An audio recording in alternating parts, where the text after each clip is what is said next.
Namaskar and welcome to Diplomatic Dispatch with me, your host, Vikas Swarup. On the 23rd of June, the 14th BRICS Summit was hosted by China in virtual mode. So, in today's episode, we will trace the journey of BRICS, the impact it has had on the world, and what the future holds for this grouping.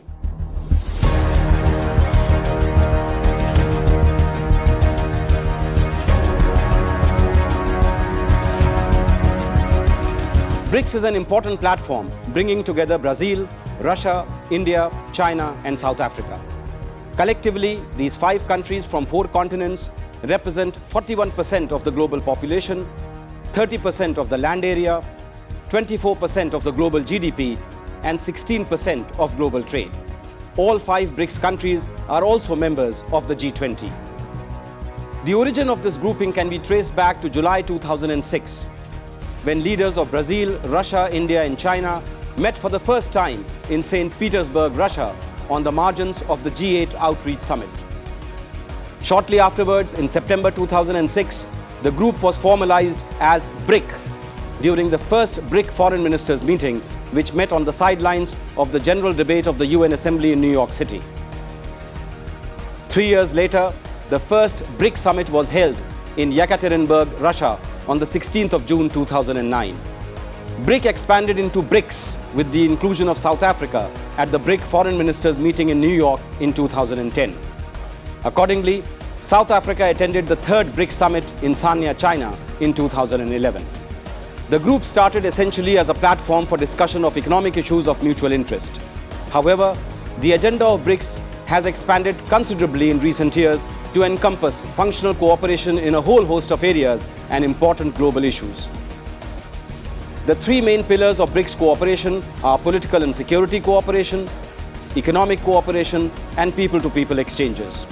It addresses topical global issues such as terrorism, climate change, health, food and energy security, international financial architecture, trade, WTO, telecommunication, agriculture, labor and employment, and disaster management.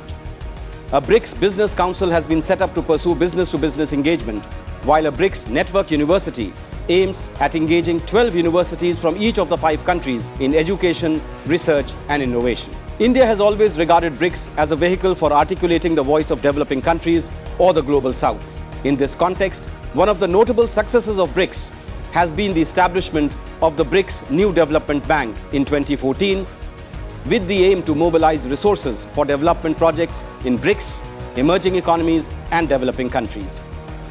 The NDB has successfully financed 70 development and infrastructure projects in BRICS countries to the tune of $25 billion. Of this, India has received funding of almost $7 billion for 18 projects. The NDB was quick to launch the $10 billion Emergency Assistance Program to help the BRICS contain the COVID-19 pandemic through 2020, of which India has received funding worth $1 billion. Based on the principle of equal voting rights for all members irrespective of capital contributions, the NDB has proved that a fairer and more equitable model can be replicated on a larger scale in the older financial institutions, thus adding more weight to the demand for reforms being made by the developing world. Several non-BRICS countries have expressed interest in joining the NDB, and last year, Bangladesh, UAE, Uruguay, and Egypt were admitted as new members. The process of membership expansion is being carefully calibrated with a view to retaining the development-focused agenda of the bank. BRICS nations also have a contingency reserve arrangement aimed at ensuring liquidity for member states when they are confronted by short-term balance of payments crisis. The capital of $100 billion committed under CRA can act as the guarantor of BRICS financial stability in case of crisis. Let's now focus on India's role in BRICS. India has held the chairship of BRICS 3 times, in 2012, 2016, and 2021. India's BRICS chairship in 2021 coincided with the 15th anniversary of BRICS, making it an opportune moment to review its work for greater efficiency and relevance. During its chairship, India focused on 4 priorities: reform of the multilateral system, counter-terrorism cooperation, digital and technological tools for achieving sustainable development goals, and enhancing people-to-people exchanges. As part of its chairship, India organized more than 150 events and meetings, including the BRICS Leaders Summit on the 9th of September 2021 in virtual format, a digital health summit, and the first BRICS Water Ministers meet. A special impetus was given to encouraging BRICS cooperation in the field of traditional medicine. There are ongoing initiatives on a BRICS remote sensing satellite, developing a BRICS credit rating agency, developing a framework for e-commerce and trade and services, research on blockchains, developing a network of science parks, and even interlinking libraries and museums.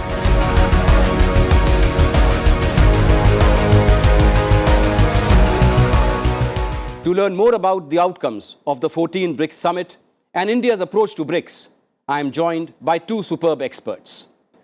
Ambassador Rahul Chhabra, retired from the Indian Foreign Service last year as Secretary Economic Relations in the Ministry of External Affairs. He also served as High Commissioner to Kenya and Ambassador to Hungary. An MBA from the Indian Institute of Management, Kolkata, he has specialized in economic issues. Ms. Ruchita Beri is a Senior Research Associate and Coordinator, Africa, Latin America, Caribbean and United Nations Center at the Manohar Parrikar Institute for Defense Studies and Analysis, New Delhi. Her research areas include international relations, political economy and security of sub-Saharan Africa. Let me start with you, Ambassador Chhabra. The BRIC acronym was coined by British economist Jim O'Neill in 2001 to describe the emerging economies of Brazil, Russia, India and China. Now 20 years later, China and India can hardly be called emerging economies. Brazil and South Africa both face major economic challenges, and Russia is embroiled in a war in Ukraine that has led it to being sanctioned heavily by the West. BRICS members also have differing political and economic systems. So what accounts for the persistence of BRICS? Thank you so much, Vikas, firstly to having me on your show tonight. It's really a fascinating question and a field of study, but if you just look at BRICS itself, as you mentioned, the sort of composition of the countries involved, 4 different continents, such a large landmass, population, the sort of figures you mentioned for trade and GDP, I mean, all this put together makes it an influential voice, but they may not have a common ideology, but at the end of the day, yesterday, we had a joint statement. That itself shows, and it covers whole range of issues. So it was an extensive statement covering all these economic, political, security, people-to-people contact. So all the sectors were covered. So that just shows that they do have a common, they may not have a common ideology to start with, but they move towards a common vision. They have a common sort of desire, a goal, an end game. So all these are important aspects to having this in a multipolar world. That is the important aspect of it, that in a multipolar world, these sort of plurilateral groupings give you great heft when you're speaking. And one last point, if you just remove Russia from the BRICS and just look at BASIC, you know, in the UN climate change negotiations, BASICs have their own position. So you formulate positions on that grounds also. So it's not only just looking at the common ideology at the starting, but you look where you can take it from there. So basically in WTO, in climate change, etc., the BRICS can be a very influential voice. Exactly. And everybody is seeing that what are the positions coming out from these meetings. Ruchita ji, now China and India are locked in a border standoff, and India does not subscribe to the Chinese Belt and Road Initiative. India is also a member of the Quad, which is opposed by both Russia and China. So what is India signaling through its continued commitment to BRICS? Thank you, first of all, Vikas, for inviting me for this interesting discussion. I would say three things are important in this context. First, wow, in terms of India's participation both in BRICS and in Quad, what India is reflecting is its multi-aligned foreign policy and its focus on strategic autonomy. And secondly, why is India talking to China despite the fact that it had border tensions, I mean military tensions at Galwan recently, and it's also had a history of boundary dispute over the years with China. It does not see eye to eye with them in their initiatives such as the Belt and Road Initiative. So I think the main reason why they are doing this is because India and China both have resolved to decouple their bilateral relations from their multilateral engagement in either BRICS or in forums like SCO. And the third important reason why India is in BRICS is because it gives it a transcontinental reach with the fact that because the presence of South Africa, which represents Africa, and Brazil, which represents Brazil. So it gives India a position to reflect that it's a global player and that it has global aspirations. Good point. Now, Ambassador Chhabra, you must have seen the Beijing Declaration issued after the 14th BRICS Summit, which concluded yesterday. What, according to you, were the main highlights? You know, firstly, it was quite an extensive, as I mentioned, document running over 20 pages. So while trying to sort of distill it for your viewers, I just thought I'll break it up into 7-8 different categories. So starting with strengthening and reforming institutions of global governance. There's a big emphasis on that. There's talk of the UNSC reform, there's G20, the WTO, there's talk about the IMF, where there's time bound. They want it by 15 December 2023, the quota review to be completed. So that is on that sector. The second broad category which I looked at was they talked about COVID-19, obviously. In that, the central role of WHO, the role of traditional medicines, vaccine research and development center. There's an integrated early warning system for preventing mass infections. There's an MOU in the field of regulation of medical products for human use. Going on, there's safeguarding peace and security. There they've referred and talked about Ukraine, Afghanistan, Iran nuclear issue, the Korean Peninsula, Middle East and North Africa, Africa in particular, NPT, arms control, terrorism, counter-terrorism cooperation. There's also an anti-corruption ministerial meeting that is being planned. The fourth large subject that they spoke about is economic recovery. There they've talked about the BRICS economic partnership in 2025, the 4 new NDB members that you mentioned that have been added last year, the customs collaboration, and the role of MSMEs in the recovery process. The fifth sector is the SDGs for 2030. In how in all 3 dimensions we need to progress. They've talked about the donor countries meeting their ODA commitments. They've congratulated the Egyptian incoming presidency of COP27, food security. They've even referred to a joint committee on space cooperation.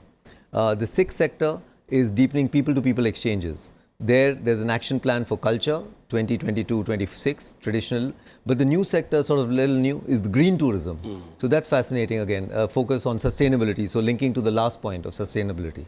TVET, the Technical and Vocational Educational Training Program, Cooperation Alliance. And of course, the Business Forum.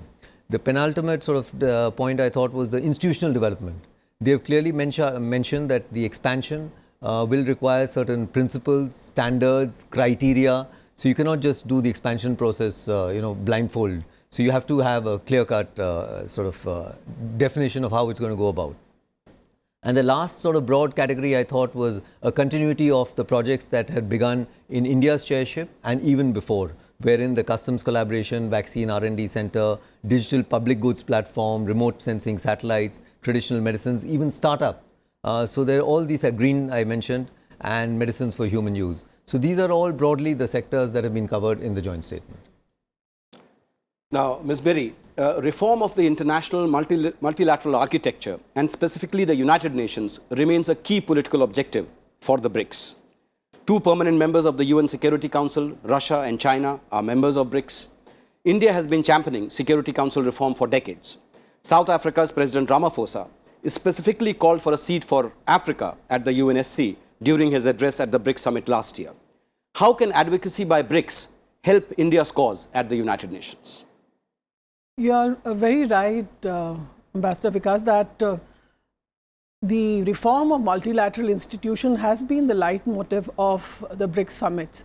Right from the first summit, there was a focus on reforming, on global governance reform. And subsequently, each summit did mention about a comprehensive reform of the multilateral institutions. And particularly, I would like to refer the last summit where the BRICS partners managed to come out with a statement on multilateral reform. It was important because the BRICS nations affirmed that to the principles of the UN Charter, but also realized that it doesn't reflect the realities of the world as it exists today, and there is a need for of reform at an urgent basis. So, in the recent the 14th summit also, the declaration mentions the same, that there is a need for comprehensive UNSC reform, and that Russia and China would like to see a greater role for the three other nations which are not members of the UNSC, that is India, China and South Africa. India, Brazil. India, Brazil and South Africa. But I would have liked to see a greater, more assertive, talk about India's support of these three countries. Specifically mentioning India as a candidate for a permanent membership. Because, and also China has been giving mixed signals. While at the summit, it did mention that it is in favor of reforms, but a few years back there was a statement from the UN mission which said that it is not in favor of reforms in a haste. That was with reference to the text-based negotiations which India had initiated, and it also said that it would there's no consensus on this issue at the matter, and that it would favor some kind of a plan. A plan on its own on this issue. Basically a tactic to delay reforms. Yeah, so I think until and unless the BRICS countries resolve these differences, they would not be effective in terms of being a pressure group for reform of the multilateral institution, particularly the UNSC. Now, Ambassador Chhabra, BRICS leaders have also consistently reiterated their commitment to advance reform of the international economic and financial institutions so as to reflect changes in the world economy, particularly providing greater voice and representation to the developing countries in these institutions. How successful has been BRICS in this regard? So this is where they've really put their money, put their mouth where the money is. I mean, NDB is a flagship project, as you said, but the way it's been structured, equal voting rights for all members irrespective of the capital contribution.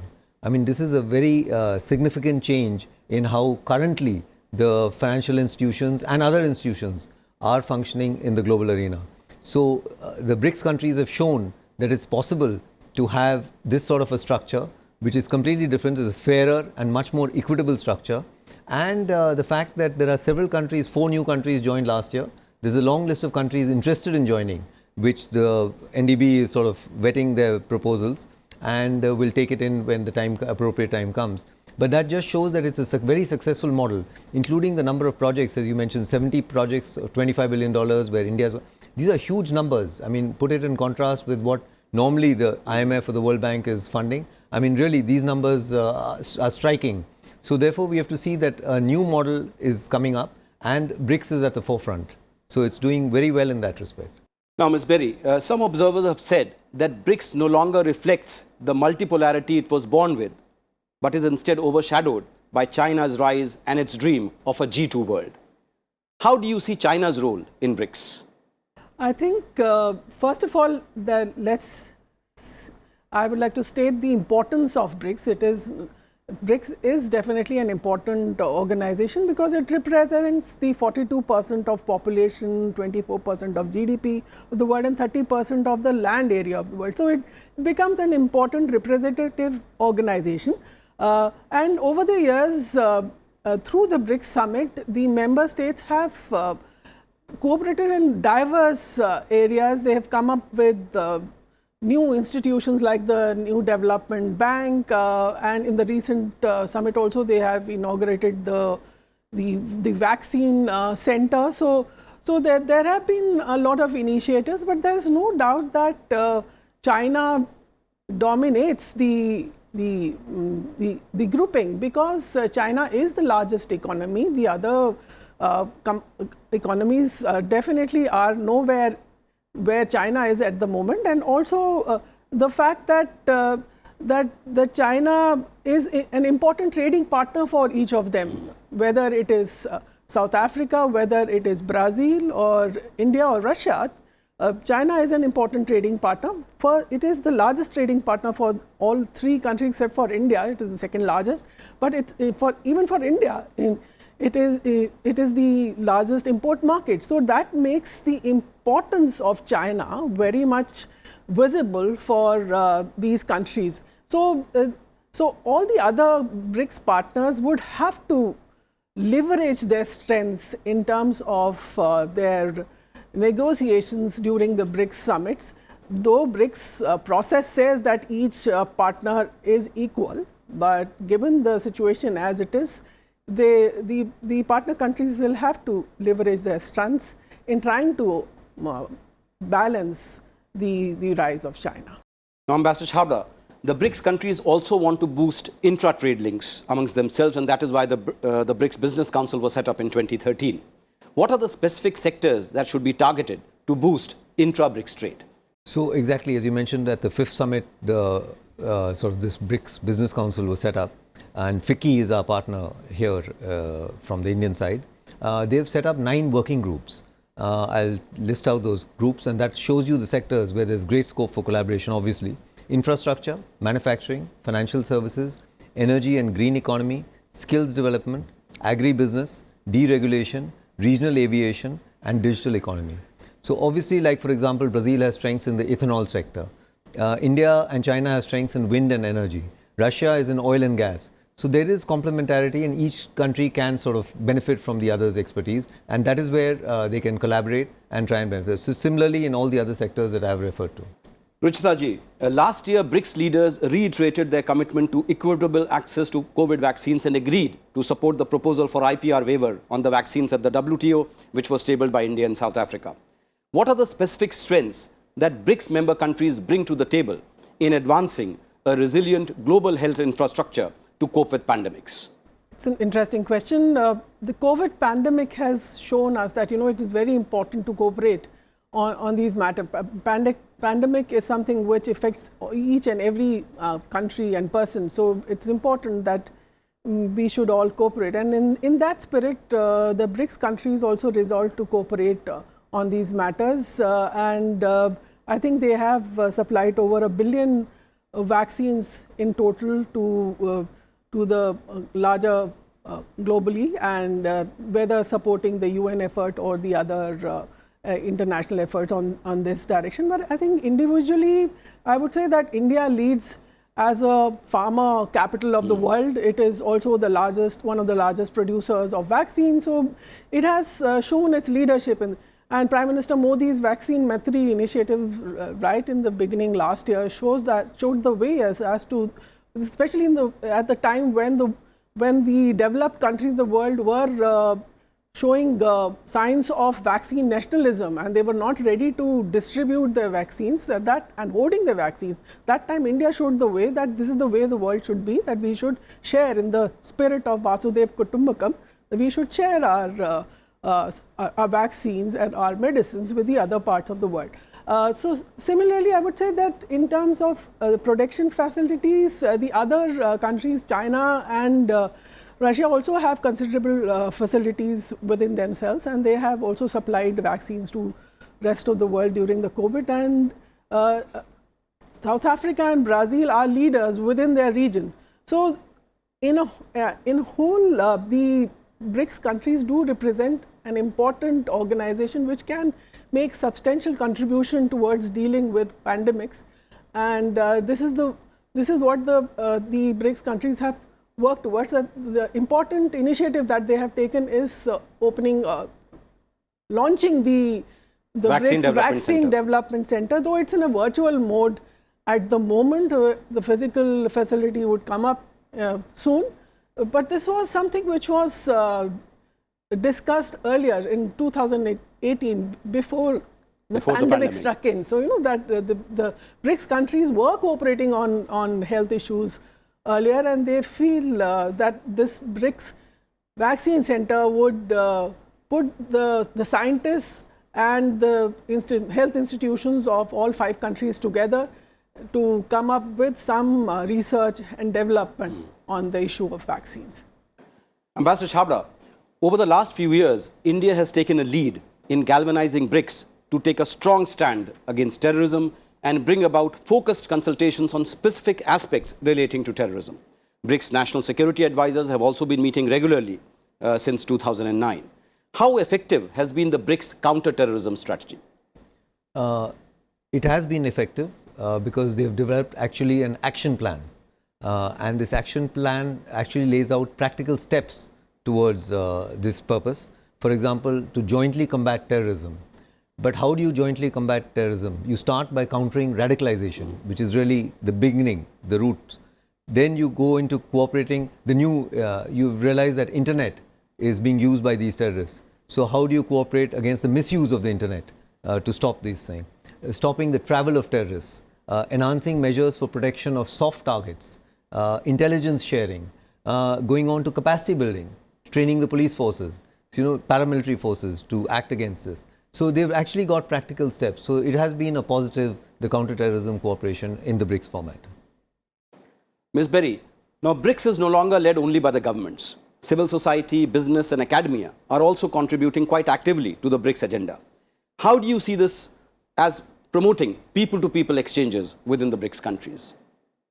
I think BRICS has made several steps towards this direction, especially to promote peoples-to-peoples participation.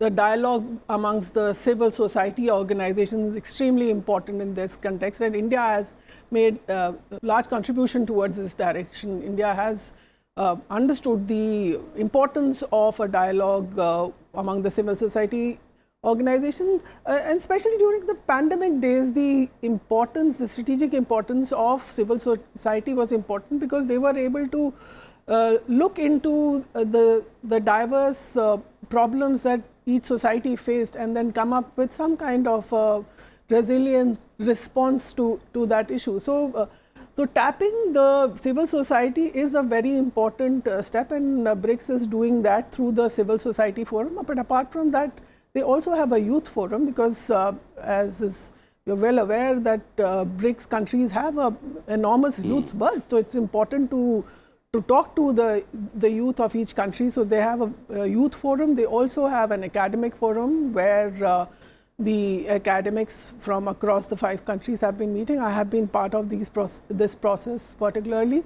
And also they have, I think, announced the BRICS film festival this year. So that shows that the BRICS is an organization which is looking beyond the G2G mode and interacting with various organizations, whether it is the youth, whether it is the academics, whether it's the think tanks. There is a think tank forum also, the businesses, because businesses are important in terms of fulfilling all the objectives which the BRICS nations have. So it's important to have a dialogue among the BRICS nations. So, well, this is all the time we have. Thank you very much, Ambassador Chhabra and Ms. Ruchita Beri, for sharing your thoughts with our viewers.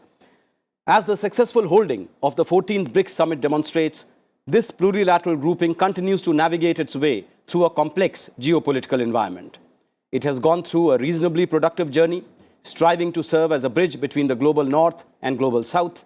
The new development bank is one of the most promising multilateral development institutions catering to the developing world and contributing to equitable and sustainable development, while the contingency reserve arrangement creates financial stability.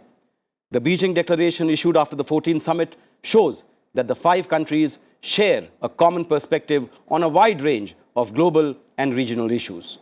BRICS, in short, continues to remain an important pole of the multipolar world order.